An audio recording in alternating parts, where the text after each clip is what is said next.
उपमुख्यमंत्री एकनाथ शिंदे 2 दिवसांआधी अचानक दिल्ली दौऱ्यावर गेले। पण या दिल्ली दौऱ्यावरून संजय राऊतांनी सनसनाटी दावे केले। पक्ष विलीन करण्यास तयार आहे, पण मला मुख्यमंत्री करा अशी ऑफरच शिंदेंनी अमित शहांना दिल्याचा दावा राऊतांनी केला आहे। पाहूया। परत अमित शाह म्हटले की अब मुख्यमंत्री तो बीजेपी का ही होगा। त्याच्यावर त्यांनी सांगितलं की मी माझ्या गटासह पूर्णपणे भारतीय जनता पक्षामध्ये विलीन व्हायला तयार आहे, पण मला मुख्यमंत्री करा। संजय राऊतने आजही ठरल्याप्रमाणे भुंकण्याचं काम केलेलं आहे। संजय राऊतांनी एकनाथ शिंदेंच्या दिल्ली दौऱ्यावरून स्फोटक दावा केला। पक्ष भाजपात विलीन करण्यास तयार आहे, मला मुख्यमंत्री करा अशी ऑफरच शिंदेंनी अमित शहांना दिल्याचं सांगून राऊतांनी खळबळ उडवून दिली। शिंदे गुरुवारी रात्री तडकाफडकी दिल्लीला गेले आणि शुक्रवारी परतले, पण शिंदेंच्या दौऱ्यावरून राऊतांनी मोठा दावा केलाय। परत अमित शाह म्हटले की अब मुख्यमंत्री तो बीजेपी का ही होगा। त्याच्यावर त्यांनी सांगितलं की मी माझ्या गटासह पूर्णपणे भारतीय जनता पक्षामध्ये विलीन व्हायला तयार आहे। मी विलीन व्हायला तयार आहे, पण मला मुख्यमंत्री करा। हे त्यांचं जे भूमिका आहे ही त्यांनी वारंवार याआधी सुद्धा सांगितलेली आहे आणि काल पुन्हा एकदा ते इतके डेस्परेट आहेत की मी माझा जो काय गट आहे तुम्ही स्थापन केलेला हा तुमच्याकडे मी विलीन करतो, पण मला मुख्यमंत्री करा। इतका डेस्परेट राज्यकर्ता किंवा मंत्री मी महाराष्ट्राच्या राजकारणात याआधी पाहिला नाही। संजय राऊतने आजही ठरल्याप्रमाणे भुंकण्याचं काम केलेलं आहे। एकनाथ शिंदे साहेब दिल्लीला गेले होते, अमित शाह साहेबाला भेटले, मग त्यांनी सांगितलं की माझा पक्ष लागला तर विलीन करा, परंतु मला मुख्यमंत्री करा। हे सगळं जे पाहिलं ना ते ना संताजी धनाजी दिसतात का काय असा एक प्रश्नचिन्ह आहे। मुळामध्ये असे मूर्खासारखे स्टेटमेंट करणं फक्त संजय राऊतलाच जमू शकतं। संजय राऊतांनी शिंदेंवरून 3 दावे केलेत। एकनाथ शिंदेंची मुख्यमंत्री फडणवीसांनी अमित शहांकडे तक्रार केली। महापालिकेच्या पार्श्वभूमीवर झालेली ठाकरे बंधूंची एकजूट तोडतो, मला मुख्यमंत्री करा। मुख्यमंत्री पदासाठी पक्ष विलीन करण्यास तयार आहे अशी ऑफर शिंदेंनी शहांना दिली, असे 3 दावे करून राऊतांनी सनसनाटी निर्माण केली। एकनाथ शिंदे यांनी देवेंद्र फडणवीस यांची तक्रार केली नेहमीप्रमाणे की ते आमची कोंडी करतायत, ते आम्हाला काम करू देत नाहीत, ते आम्हाला अडचणीत आणतायत, आमच्या आमदारांच्या चौकशा लावल्यात, अशा प्रकारच्या तक्रारीचा सूर होता।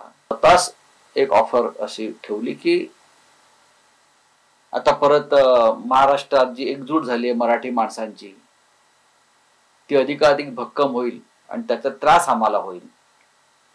काही करून ही एकजूट जी होते आहे त्याच्यामध्ये आपल्याला लक्ष घालावं लागेल तुम्हाला, आणि हे मराठी माणसाची एकजूट कशी तोडता येईल, ती तुटली नाही तर राजकीय दृष्ट्या आपल्याला फार मोठं नुकसान होईल, याच्यावर दोघांनी चर्चा केली। याच्यावरती अमित शहानी विचारलं फिर शिंदे जी क्या आपके मन में क्या है, तेव्हा शिंदेजी म्हणाले की मला मुख्यमंत्री करणं हा त्याच्यावरचा उपाय आहे। मी जर मुख्यमंत्री झालो पुन्हा तर मी या सगळ्या गोष्टी थांबवीन। तर शिंदेंच्या शिवसेनेतच शिंदे आणि शहांच्या भेटीवरून कन्फ्युजन आहे। उदय सामंतांनी दोघांच्या भेटीवरून राऊतांना पोटदुखी कशासाठी अशी टीका केली, तर शिंदे अमित शहांना भेटलेच नाही असं शिंदेंच्या खासदारांना म्हटलंय। मी सकाळी देखील सांगितले की माननीय एकनाथ शिंदे साहेब अमित शहा साहेबांना जर भेटले असतील तर यांच्या पोटात दुखण्याचं काहीच कारण नाही। त्यांच्या पोटदुखीवरचा उपाय आपला दवाखाना माननीय एकनाथ शिंदे साहेबांनी काढलेला आहे, हे देखील मी सकाळी सांगितलं। अरे मी पुन्हा तुम्हाला सांगतोय अमित शहा साहेबांशी भेटच झाली नाही, हे मी खात्रीलायकरित्या सांगतोय। संजय राऊत काय बोलतात, यापूर्वी पण संजय राऊतांनी तारखा दिलेल्या सरकार पडण्याच्या, पडलं का सरकार?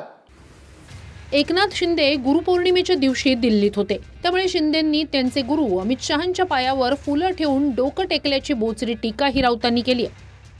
त्यांनी ते गुरुपौर्णिमेचं सगळं सामान त्यांच्या विमानातून नेलं होतं।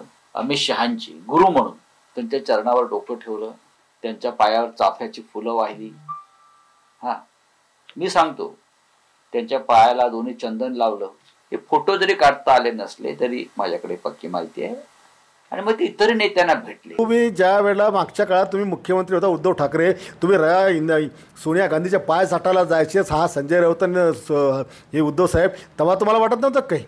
हां, तुम्ही म्हणता आमच्या साहेबांनी गुरु बदलला, आमच्या साहेबांचा गुरु एकच आहे, बाळासाहेब ठाकरे आणि धर्मवीर आनंद दिघे साहेब. तुम्ही तर बाळासाहेबांना सोडलं, तुम्ही तर बाप बदलला, बाळासाहेबांचे विचार तुम्ही सोडले. एकनाथ शिंदेचे गुरु कोण आहेत?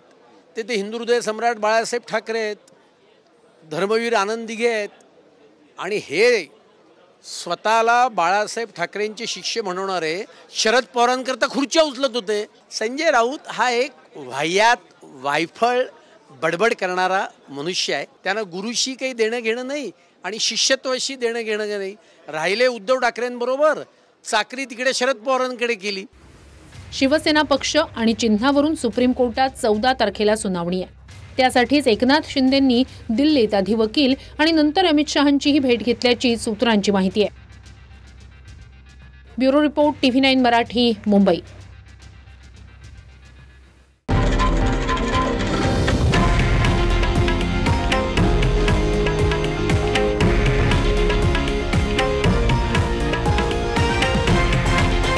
हे आहे देशातील नंबर 1 न्यूज नेटवर्क आणि आपण पाहत आहात TV9 मराठी, एकमेव.